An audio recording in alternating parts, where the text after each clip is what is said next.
Good morning. It is Thursday, February 6, 7:24 in the AM. You're listening to Adjunct Joe, film professor, renowned colleges. Also a filmmaker, sort of. I made a few little shorty shorts. I'm assuming a feature will be made at some point in the next 20 years or something by me, and then I can... And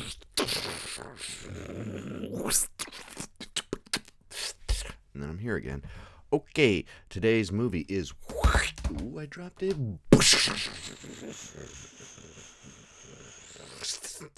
It's Meantime. It's a Mike Leigh film, British filmmaker, popular for a lot of great movies. Most recently, he's done Peterloo and... Mr. Turner, which is this amazing movie with Timothy Spall. It's about Turner, the kind of first impressionist British painter. In his last line, this was kind of a spoiler, but he's all dying for the last 40 minutes of the movie. He's just like, and his last line on his deathbed, which I hope is mine. He goes, "The sun is God." It's amazing. It's fucking great. The sun is God. To an impressionist painter for sure.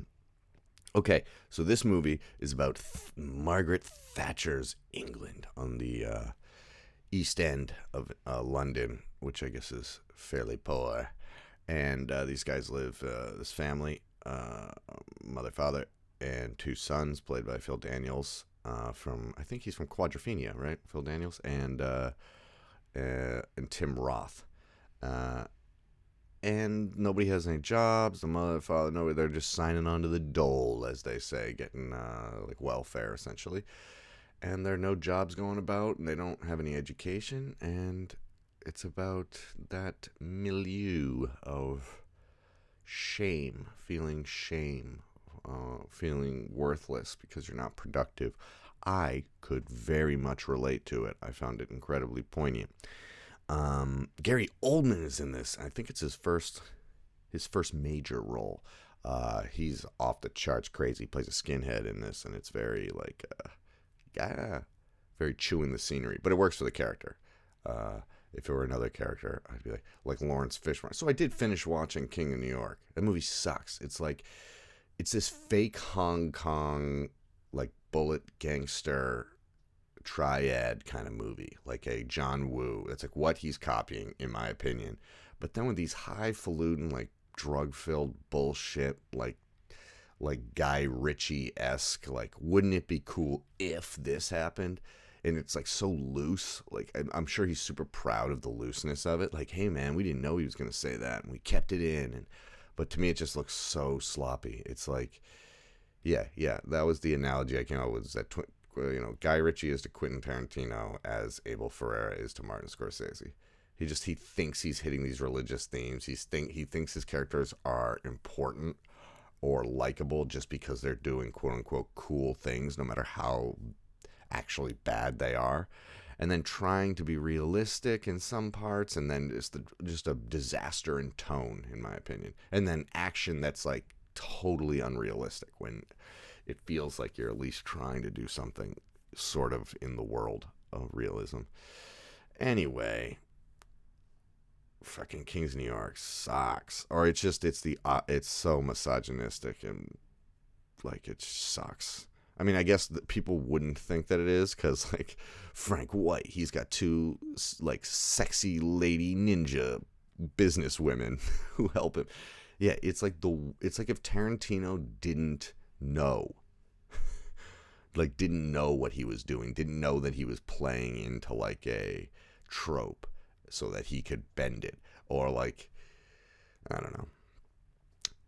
That being said, Christopher Walken is quite great, and Lawrence Fishburne is chewing the scenery and going crazy in a performance that Tarantino said was like seeing Brando for the first time, which is not true. He is chewing the scenery, as opposed to Gary Oldman in this movie, where it makes sense for him to be going nuts. I mean, I guess both characters are crazy, racist drug addicts, but this one feels much more accurate because it's real, you know. So it's just about these, you know, these two brothers kind of getting on each other, and how you end up acting when you have no pride. Um, it's great. Tim Roth's performance is like he's got some, I forget the newest term. Uh, he's got he's complicated mentally. No, mental complications. I think that's what they call it. Oh, he has mental complications or something like that. I mean, look at him right there on the cover, just sitting around, sitting on the settee, waiting for tea. Yeah, it's really powerful. So before I was going to watch it, I started reading the essay that comes in the little booklet there, and I stopped. And the first line was just like, in a normal movie of this type, around the 1 hour mark, there'll be a scene where such and such. In this case, there's a scene. So I was like, oh, okay. So I was stopped reading it because I didn't want any spoilers. So then around the 1 hour mark, there's a scene that takes place where somebody from the council where they live comes to fix a window, or just kind of like he's not the fixer, but he's like he's almost like a counselor who comes by and make sure everything's all right. And he tells them this very this great metaphoric story about how, you know, an anthill starts as a piece of sand, and that these problems are like pieces of sand, and we'd rather have you tell us when you have a problem with 1 grain of sand before you have a anthill of a problem. And it's like this kind of, you know, religious metaphor, or at least humanist metaphor about how we can take care of each other or something. And so I'm thinking, oh, this is the moment they're talking about where it's going to give them some relief. Like any other movie would use this opportunity to be like, oh, there is some salvation somewhere else, or maybe we should pursue this line of thinking and our lives would be better off. And they basically just cut away and, and they like are completely, there's like, yeah, that guy has no idea. He's talking from a position of not understanding what it's like to have a family with no money and all these other things. He's, you know, this guy's like a bachelor. He doesn't know what's going on.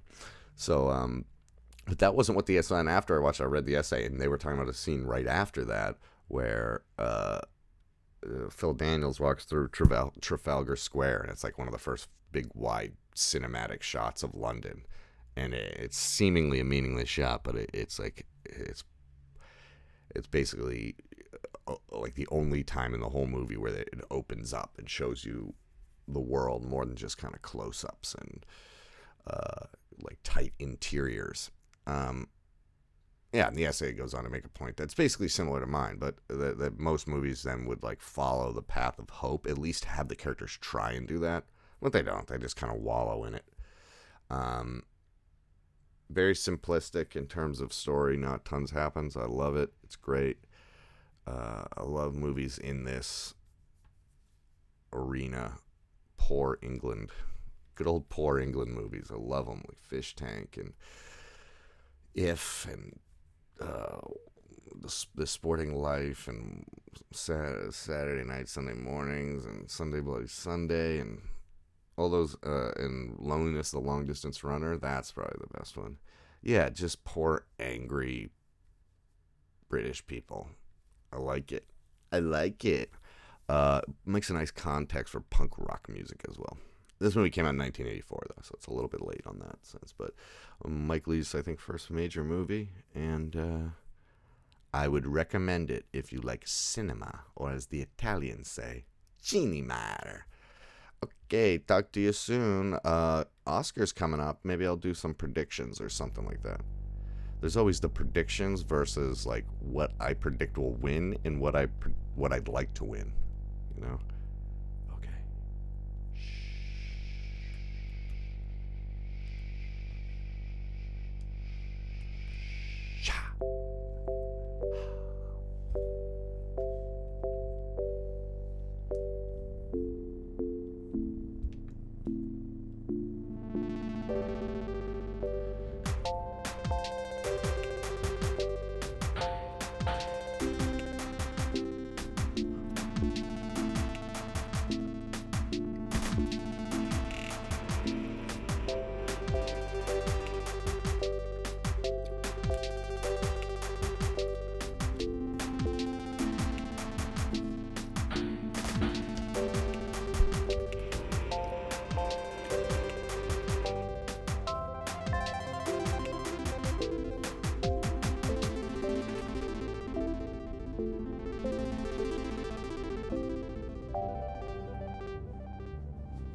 Okay, talk to you tomorrow. Remember, if you have any review questions about previous things that we talked about, or would like to recommend a movie, or if any film questions, or any questions about me and my life and my influencer position on YouTube, then, leave a comment and I will read it and respond, as there are never comments and I have plenty of time. Okay, have a good Thursday. Peace.